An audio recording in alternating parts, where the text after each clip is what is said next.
Está en línea un estimadísimo politólogo al que sé que muchos de ustedes, si no la mayoría, extrañan en los medios de comunicación, por lo menos en cuanto a lo que hace a la presencia habitual, ¿no? Está Edgardo Moca. ¿Qué haces, Edgardo? Eduardo, muchas gracias por tus palabras, contentísimo de estar acá. No hay nada que agradecer, yo también estoy contento. Casi que no hay pregunta frente a una situación como la que estamos viviendo.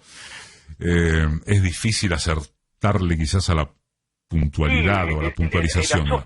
El asombro nos envuelve, Eduardo, el asombro. Yo acabo de leer, no hace un rato largo, leí las cosas que está diciendo Elisa Carrió sobre el tema de las iglesias, y me inspira una reflexión que seguramente, es probable que sea interesante de conversar. A ver. El nivel de irracionalidad que ha alcanzado la palabra política en la Argentina, me refiero especialmente a la derecha, lo tenemos un poco naturalizado, pero tenemos que volver sobre esa característica que está tomando la discusión política, porque es central en Argentina y es central en el mundo. En Estados Unidos hay un presidente que digamos, impera el terraplanismo. El occidente racional, moderno, reflexivo, la gran herencia greco-latina y occidental del siglo XIX, se lo tragó la tierra. Es un certamen de estupideces y de cosas irracionales. Elisa Carrió dice que estamos secuestrando a Dios. Bolsonaro, bueno, no hace falta decir quién es Bolsonaro, pero más allá de los nombres, porque a veces nosotros corremos el peligro de tomarnos ligeramente la irracionalidad de la política, porque consideramos que, bueno, son individuos muy particulares, Bolsonaro, Trump, Johnson, ¿no?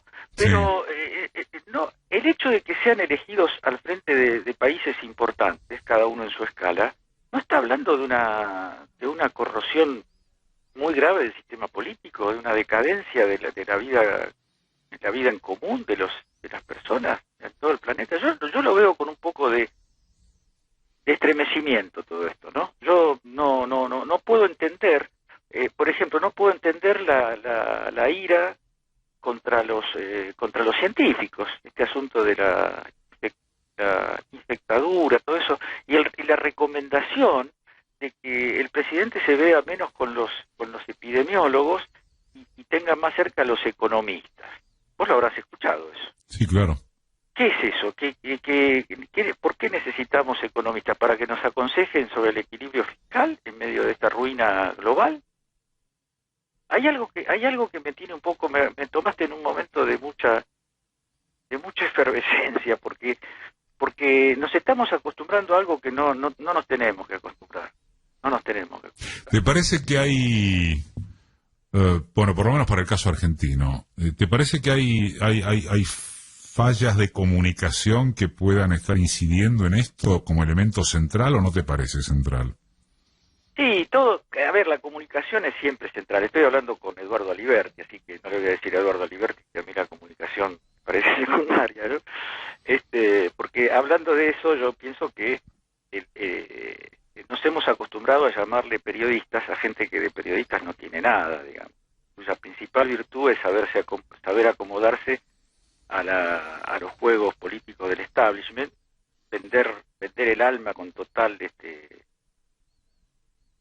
indiferencia por todo, y la comunicación es siempre un terreno central, es el mundo de la comunicación y de la información. Yo creo que siempre estamos en déficit en la comunicación, ¿no? Me parece que sobre todo cuando es una experiencia política que nace en condiciones tan traumáticas, con compromisos tan altos, porque por más que los compromisos hayan sido equilibrados y modestos, la expectativa puesta en esta nueva experiencia de gobierno, digamos así, nacional, popular, la expectativa es muy alta, la expectativa de todos. Entonces cualquier régimen comunicativo adolece de problemas, y además creo que vos y yo vamos a compartir que la visión predominante en el elenco de gobierno, empezando por el presidente, sobre el problema de los medios de comunicación, particularmente sobre la comunicación pública, por lo menos desde mi punto de vista, tiene problemas. Esa idea de que en lugar de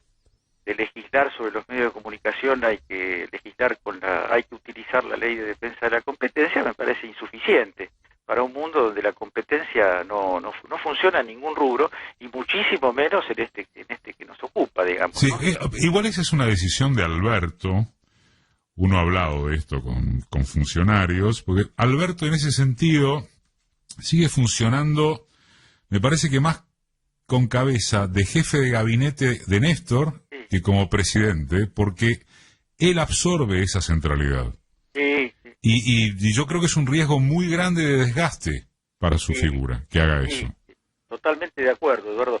Y además porque hay un problema, yo diría, por ahí exagero, pero un problema filosófico en esto, que es creer que las contradicciones en la política son malos entendidos.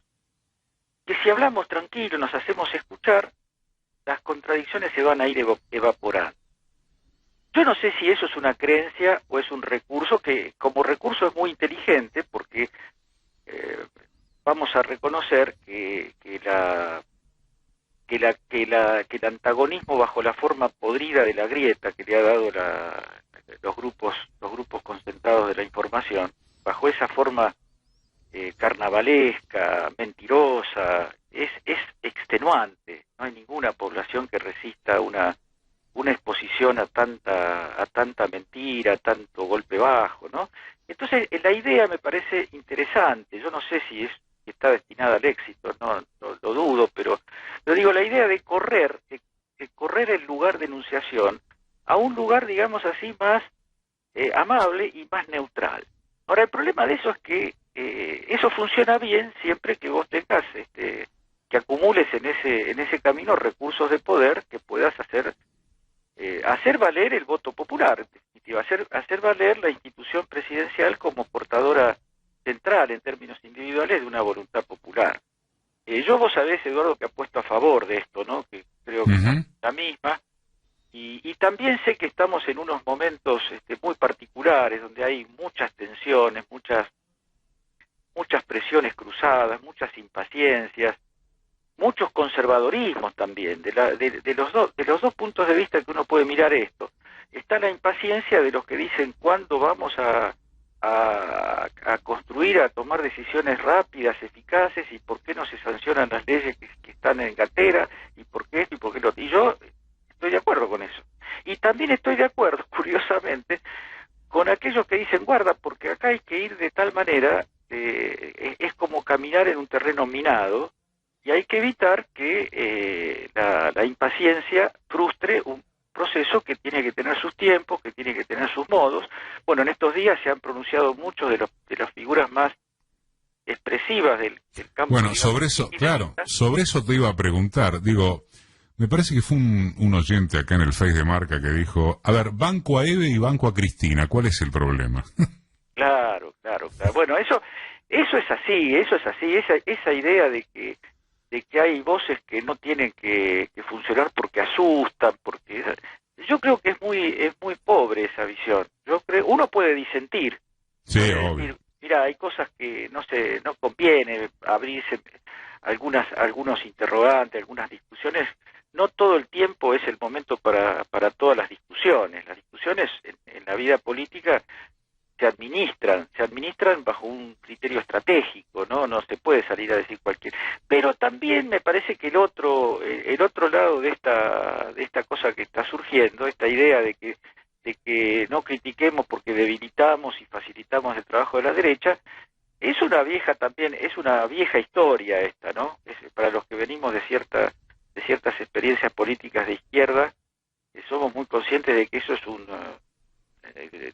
funciona más como justificativo de determinadas obediencias programadas administrativamente, que de una verdadera defensa y sostén de un proyecto popular. Yo creo que hay que atreverse a hablar, y si es posible con el suficiente equilibrio y la suficiente prudencia para no llevar agua al molino de los otros. Eso yo lo entiendo. Ahora, un exceso de eso puede empobrecer esto, ¿no? Porque acá, además, porque este es un gobierno constitutivamente plural. Acá hay personas se pierde de vista eso. Edgardo, eso como... se pierde de vista en muchos sectores que apoyan al gobierno.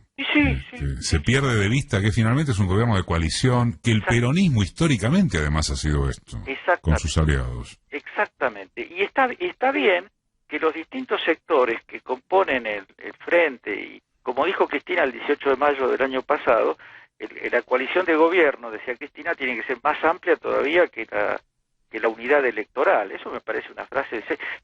está un poco olvidado ese discurso, ¿no? Yo no sé por qué no se menciona, porque ahí hay algunas claves. Es cierto que el discurso no agota la realidad, porque como dice Basile, una vez que uno para a los jugadores, los para bien a los jugadores, pero después la pelota se mueve. Esa frase de Basile me parece, para la política, me pareció siempre genial. Eso. Los jugadores se mueven y entonces vos vas viendo los movimientos, pero no olvidarse de ese punto de partida, porque efectivamente, porque estamos en un gobierno de coalición. El propio gabinete refleja una pluralidad de historias y de sensibilidades, que me parece que es la principal, no sé si la principal, pero es una riqueza muy grande de este gobierno.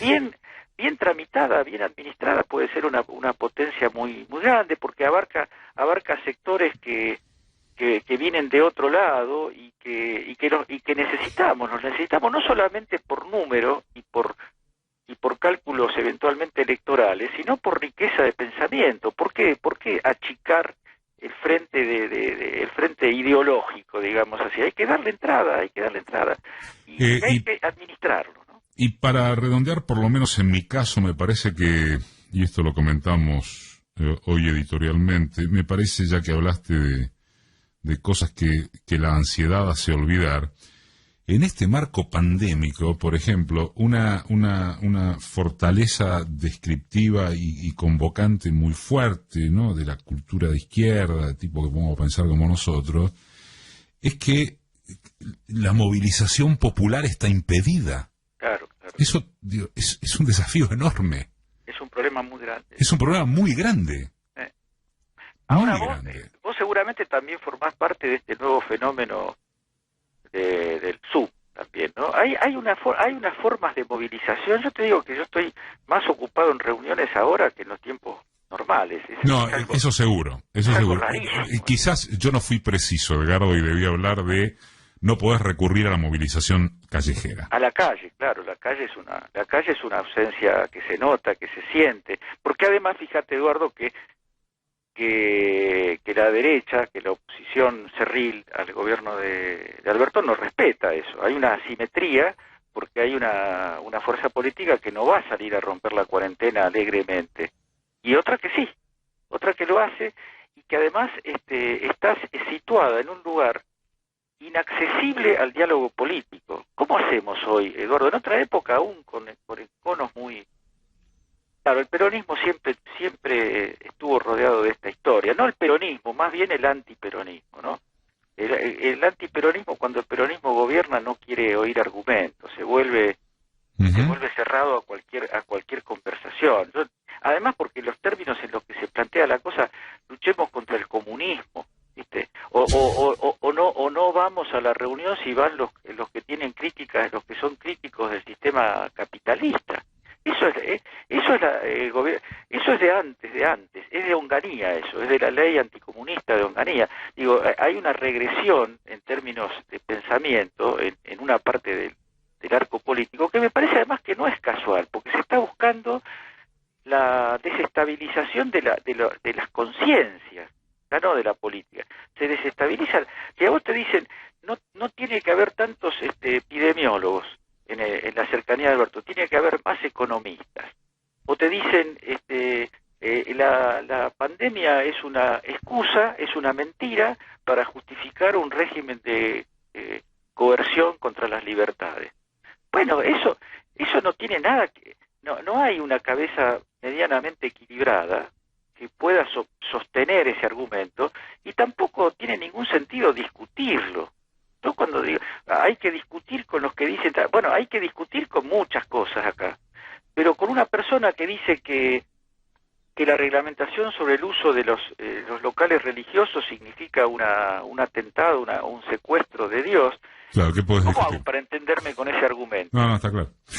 Edgardo, ojalá nos podamos encontrar pronto en piso. Sí, sería lindísimo. Te mando un abrazo enorme. Gracias, Che, un abrazo grande.